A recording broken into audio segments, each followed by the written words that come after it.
Hello, അസ്സലാമു അലൈക്കും. നമ്മുടെ പുതിയ വീഡിയോയിലേക്ക് എല്ലാവർക്കും സ്വാഗതം. അപ്പോൾ നമ്മുടെ വീഡിയോ ആദ്യമായിട്ട് കാണുന്നവരൊന്ന് സബ്സ്ക്രൈബ് ചെയ്യണം കേട്ടോ. നമ്മളിന്ന് ഉണ്ടാക്കാൻ പോകുന്നത് എന്താ വെച്ചാൽ പത്തിരിയാണ്. നൈസ് പത്തിരി എന്ന് ഉണ്ടാക്കുന്നത്. അതിനു വേണ്ടിയിട്ട് വെള്ളം വെച്ചു, വെള്ളത്തിൽ പൊടിയിട്ടു, ഇങ്ങനെ വഴറ്റിക്കൊണ്ടിരിക്കുകയാണ്.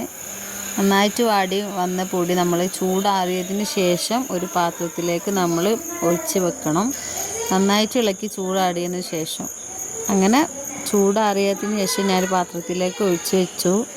ഇനി പത്തിരി നമ്മൾ കൈകൊണ്ട് നന്നായിട്ട് അമർത്തണം. ചൂട് നോക്കിയിട്ട് പത്തിരി നമുക്ക് അമർത്തണം കേട്ടോ. അങ്ങനെ ഇവിടെ അമർത്തി വെച്ച പത്തിരി ഉരുളകളാക്കിയിട്ട് ഞാനൊരു പാത്രത്തിലേക്ക് വെച്ചിട്ടുണ്ട്. ഇതിന് നമ്മൾ പത്തിരി പ്രസ് ചെയ്യണം. പത്തിരി അതിൻ്റേതായിട്ടുള്ളൊരു ഇതുണ്ട്, അത് വെച്ചിട്ട് നമ്മൾ പ്രസ് ചെയ്യണം. ഓക്കെ, ഇനി നമ്മൾ പത്തിരി ചൂടാൻ വേണ്ടിയിട്ടുള്ള പാന് ഞാനിവിടെ അടുപ്പത്ത് വെച്ചിട്ടുണ്ട്. പത്തിരിയൊക്കെ അമർത്തി സെറ്റാക്കി പത്തിരിയാണിപ്പോൾ. നമുക്ക് ഇനി ഇത് ഒന്ന് ചുട്ടെടുക്കാം. പത്തിരി ചൂടാൻ വേണ്ടിയിട്ടുള്ള പാത്രവും കാര്യങ്ങളൊക്കെ ഇവിടെ സെറ്റാക്കിയിട്ടുണ്ട്. ഇതിലേക്ക് ഓരോ പത്തിരികളായിട്ട് നമുക്ക് ഇട്ട് കൊടുക്കാം. പത്തിരിയൊക്കെ ഓരോന്നായിട്ട് ഇടുന്നുണ്ട് ഞാനിങ്ങനെ. ഓക്കെ,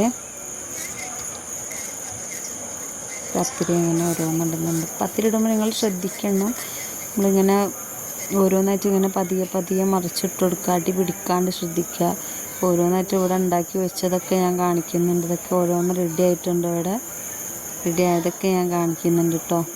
ഇവിടെയാണെങ്കിൽ വേഗം പത്തിരി പ്രസ് ചെയ്ത് അടുപ്പിൽ വെച്ച് പത്തിരി ഉണ്ടാക്കുന്നതാണ് നിങ്ങളിപ്പോൾ കാണുന്നത്. അപ്പോൾ നമ്മുടെ ഇന്നത്തെ വീഡിയോ ഇത്രയൊക്കെ ഉള്ളൂ. നമ്മുടെ വീഡിയോ ഇഷ്ടപ്പെട്ട എല്ലാവരും മാക്സിമം സപ്പോർട്ട് ചെയ്യണം കേട്ടോ. ലൈക്ക് ചെയ്യുക, ഷെയർ ചെയ്യുക, സബ്സ്ക്രൈബ് ചെയ്യുക. Okay, thank you. അസ്സലാമു അലൈക്കും.